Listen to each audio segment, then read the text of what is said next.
Welcome back. We weren't gone that long. This is the second annual SBA Innovation Ecosystem Summit. Don't forget to share your feedback with us via the link we're going to be sharing in the chat right now. And to lead our final session of the day is our very own Director of Ecosystem Development and my co-host, Jennifer Shieh. I know, I'm definitely not an unsung hero, but thank you.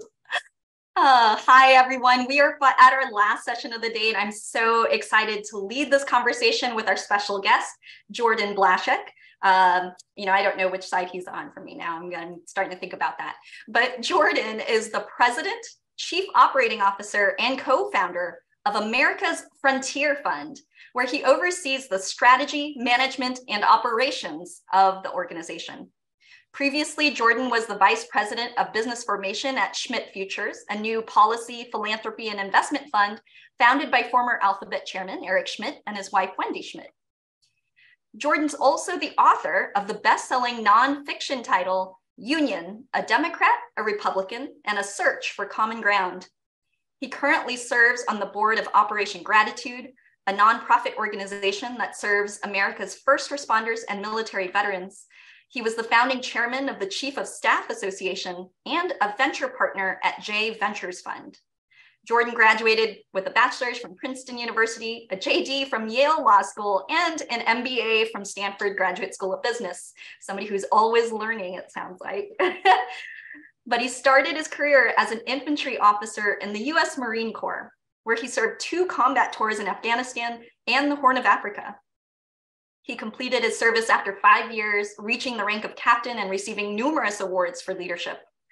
Jordan, thank you so much for joining us today and welcome. And, I just described quite a broad variety of activities in your background. And so I'd like to start by asking you a little bit about how you first got involved in venture and why. Jennifer, thank you so much for the introduction and for hosting me. And congrats on an amazing Innovation Ecosystem Summit today. So I ended up in venture sort of by accident, starting in college, and throughout the last decade of my life, I've really just wanted to serve my country, first in the US military and then coming out of it. And really what I wanted to work on was national security policy. And a series of events kind of led me to believe that technology is one of the most critical things we need going forward to maintain US leadership globally and also to keep us safe at home.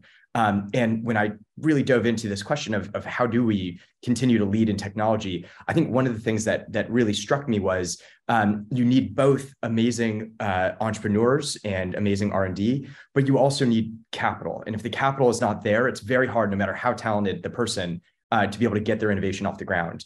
And that kind of led me to work with Eric Schmidt at Schmidt Futures and eventually to start America's Frontier Fund, because I deeply believe that without the right capital, entrepreneurs can struggle and struggle and struggle, and they won't get the fuel they need to thrive. And so that kind of led into what I'm doing now with America's Frontier Fund. Well, and America's Frontier Fund, it is a fairly lofty name.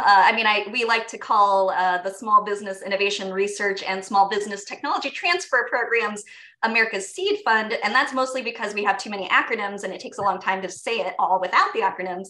But can you tell us a little bit about the origin story then for America's Frontier Fund? And so, we had your personal journey into it, but how did it come to be? Yeah, so America's Frontier Fund, and hopefully we could become partner organizations, and the Seed Fund and the Frontier Fund can work together hand in hand.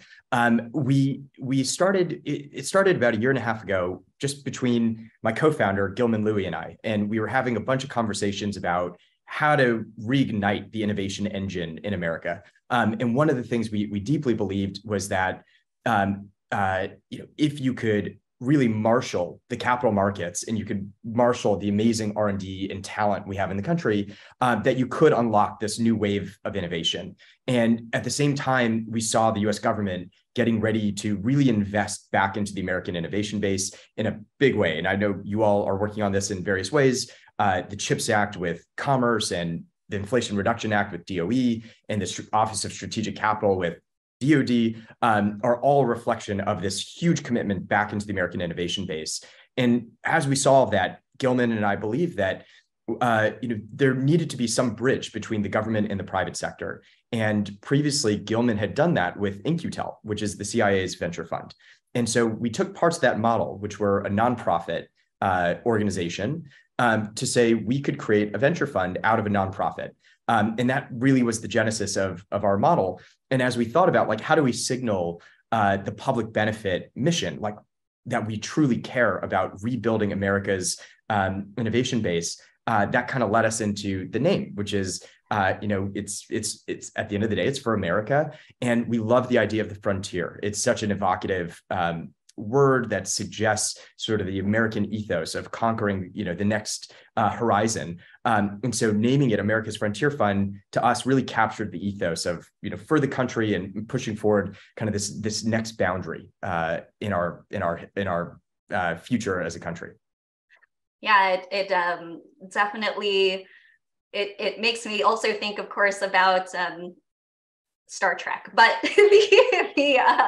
but also that, the boundary pushing and the naming of how the kind of focus that you have in America's Frontier Fund in terms of the types of technologies that are going to be pushing the frontier. I feel like there have been challenges around actually trying to figure out, like, what do we call high tech, deep tech, frontier tech, hard tech, I think I've also heard maybe be used. So I appreciate also all of the imagery that the name evokes. So what were some of the specific challenges that you were seeing that made you want to put your focus here on that frontier tech? And maybe actually I probably should explain, like, what is it? What is your investment thesis? What do you focus on investing in? So America's Frontier Fund looks at the intersection of scientifically driven companies, so companies that are pursuing some scientific breakthrough and how that can be commercialized into the market, and things that are strategic for the United States that have some big application that will support kind of continued U.S. leadership or domestic security.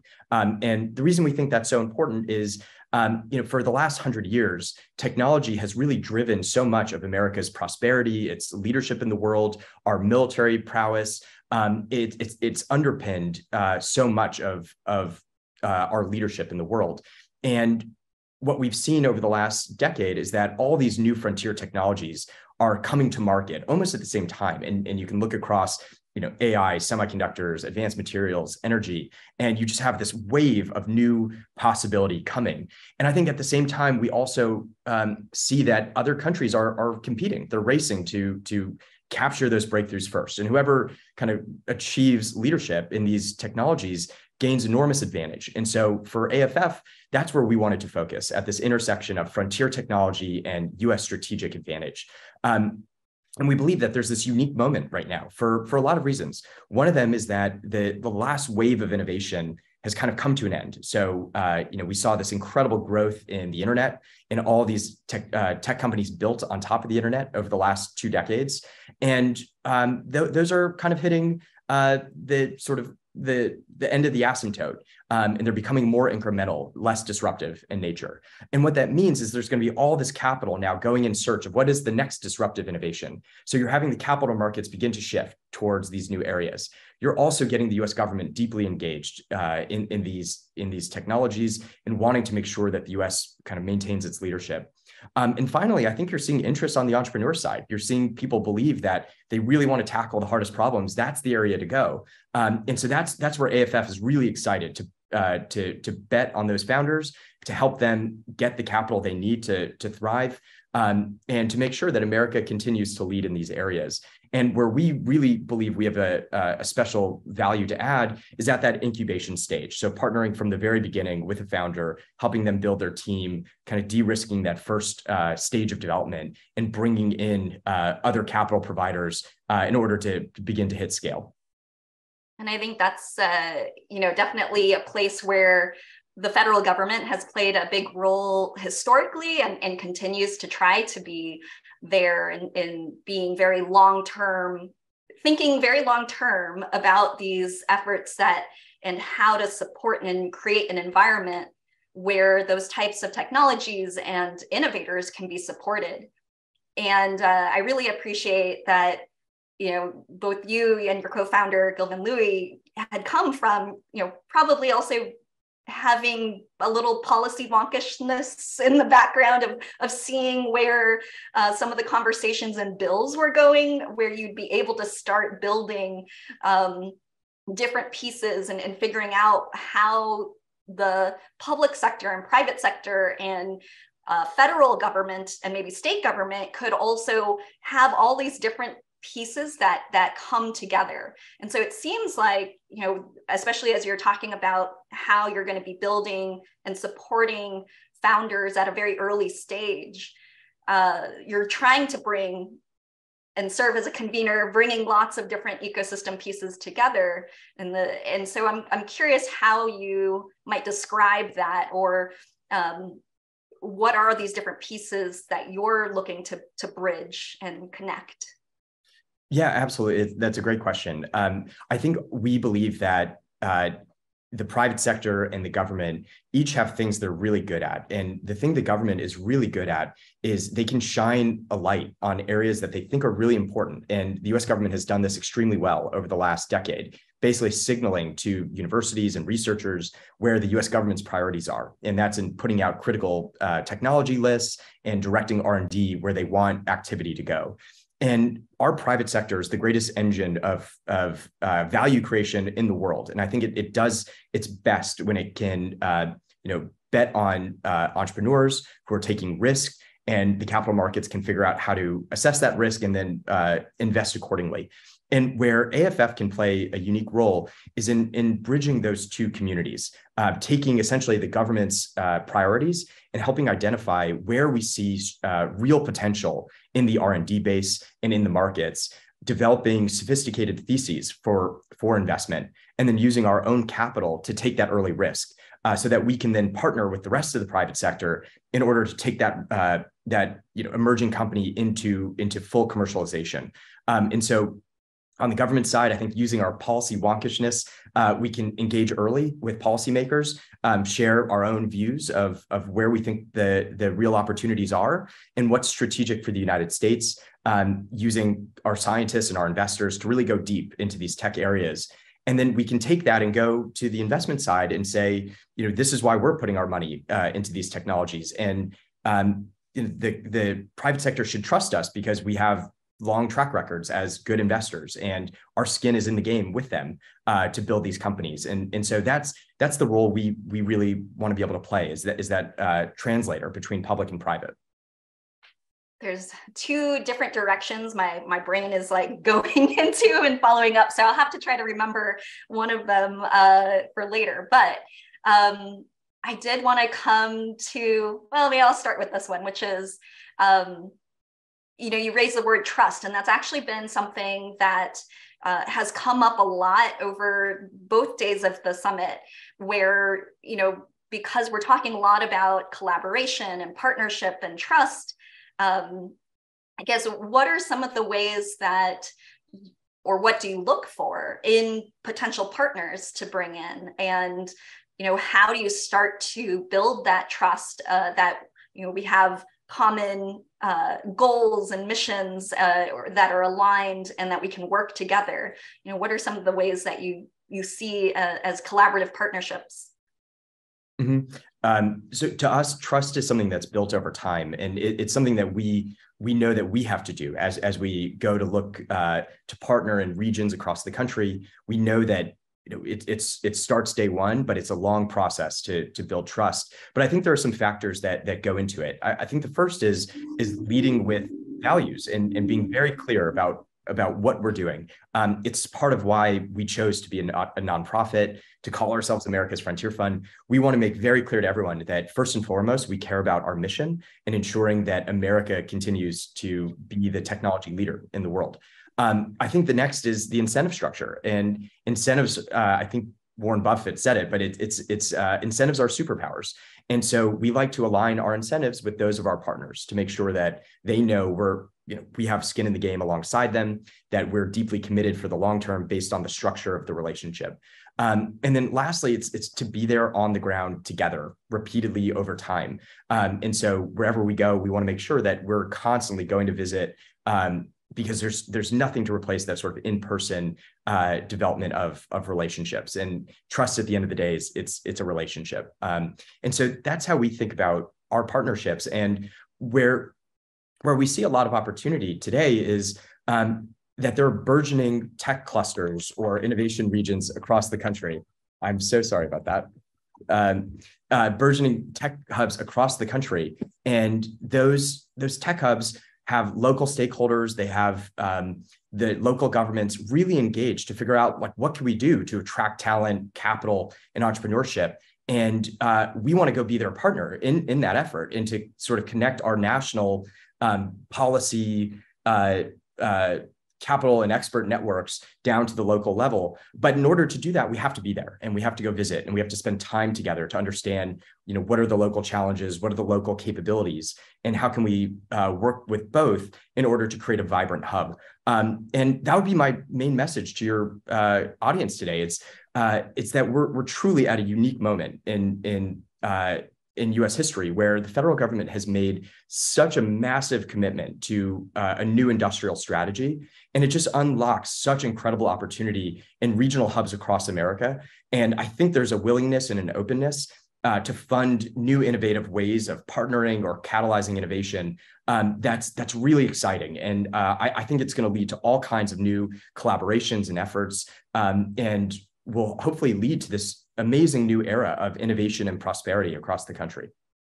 Well, and I don't know if you've ever seen that thing where it's like, if somebody says the title of a movie, you should cheer. You just kind of hit on the title of our session on innovation, innovation ecosystem prosperity. But I think what you're referring to also is, you just a couple of weeks ago, I think, AFF was in the news and about raising some money from New Mexico's State Investment Council into the first fund. Could you talk a little bit about, help people understand what is this and what's going on there? Mm-hmm. Absolutely. We're so excited about this partnership with New Mexico and America's Frontier Fund. So the New Mexico State Investment Council made a commitment to our fund for $100 million. And as part of that commitment, we're going to be building a new deep tech venture studio in Albuquerque. And the thing that really excites us is that New Mexico has incredible R&D. They have Los Alamos, Sandia, they have Air Force Research Labs, the University of New Mexico. There's just such an amazing ecosystem for R&D. And yet New Mexico gets very little venture capital. So I think they're maybe, I forget the exact number, but it's like 42nd in the nation in terms of venture capital inflows. And so to us, that speaks to this massive imbalance where if we can help catalyze the creation of new companies based on really cutting edge R&D from America's top labs, we can really begin to attract more investment capital to build out the ecosystem in New Mexico in a really vibrant way. And so we see this as sort of the anchor for AFF strategy to build these ecosystems for frontier technology across the country, really rooted in areas that have tremendous R&D assets that are federally funded and have some of the top researchers in the country. And yet, because they don't have easy access to venture capital, have just been under commercialized for that R&D. And so that's what we're aiming to do in New Mexico. And then we're excited to expand that model to new areas, kind of building off the trust, hopefully we built with New Mexico to do similar things in new areas. Yeah, and I'm going to take this opportunity to also highlight that New Mexico State University and Arrowhead Center there is one of SBA's federal and state technology partner program awardees. And actually next week, they are hosting the New Mexico Innovation Summit. And so highlighting, New Mexico does have a lot going on, including specifically support for companies looking to leverage America's seed fund. And, I think it's really great to talk about sort of that where you see those disparities, right? You saw that big disparity in terms of the venture capital investment, but then there was a lot kind of at the front of or top of funnel, coming in there. And so how do you help even that out a bit more? I'm curious your thoughts, and we're talking about founders as well and how you support startups. But in terms of the inclusiveness and diversity, and bringing all Americans into the innovation economy and having access to the innovation ecosystem prosperity that we're going to be building into the future, how does AFF think about that, and how are you being intentional about supporting inclusion and equitable access? Great question. So it actually relates to New Mexico in a way. One of the things that's happened to New Mexico over the last few decades is that when they did have companies that would spin out of the labs and get going, often what would happen is for those companies to reach their next scale, their next stage of scaling, they would have to move to one of the more established tech hubs. They'd have to go to San Francisco or to Seattle or San Diego in order to get the talent and capital they needed to thrive. And that deprived New Mexico of that company and all the jobs that could have been created by that company. And so one of the things we believe is new today is that the rise of virtual remote work post-COVID has unlocked the ability to get talent to areas of the country that previously might not have been able to access it.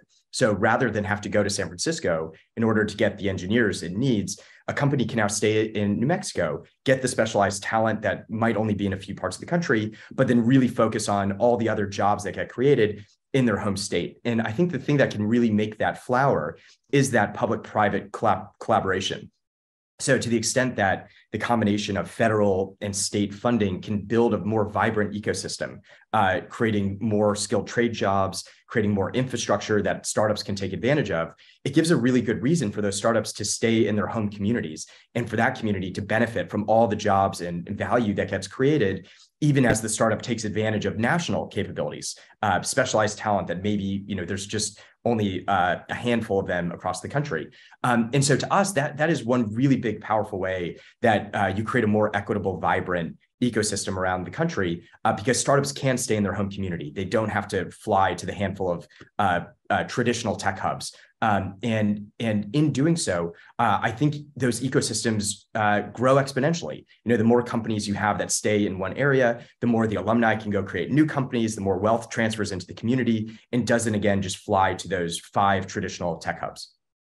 Yeah. And, I think just kind of combining a couple of those things, you're in centering the entrepreneurs and portfolio companies. How are you thinking about leveraging these partnerships between state, federal government, and then especially private sector investment, and sort of creating those conditions and signaling to support the portfolio companies directly? Mm-hmm. We really want, for many of the companies we create, we want to be their co-founder.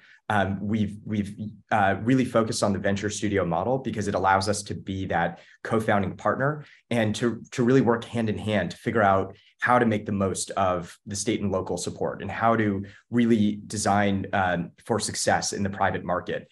I remember talking to one entrepreneur in Tulsa.